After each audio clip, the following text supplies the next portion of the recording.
Ibrahima Mbaye Peex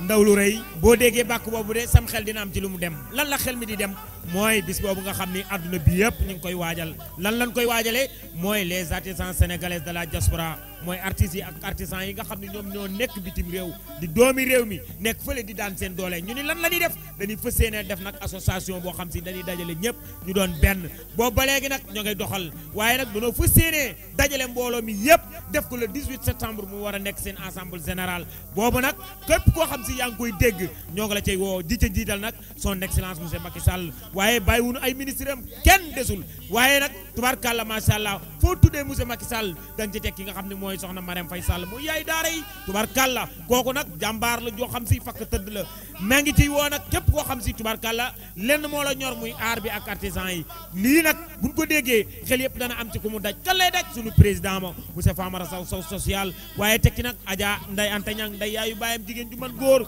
ki nga xam ni moo jël aar bi yóbbu ko foo xam si leer nañu aar bi mosu faa yegg kooku nag moom mooy woote bis bu rëy bis bu màgg muy le 18 septembre ñu fas yéene dajale artisan yeeg artisan yi yëpp kenn ku ci nekk ñoo ngay waaj daw ñëw man nag dama cey fas yéene ànd ak nag télé bu mag boobu nag nga xam ni tubaarkàlla Sénégal gépp xam nañ ko muy ban télé te Muxtaar al Muxtaar nag soo ko déggee xel yëpp war naa dem ci Cheikh na Cheikh Sadbou bul dama met Fadal bul maami Talibal Xayaar bul Jeyli bul Muxtaar da ñëpp waaj ñu dem fekki nag les artisans sénégalais de la diaspora ak seen mbokk seen xarit Serigne Malick Mbaye Peex géwalu na bi nan dem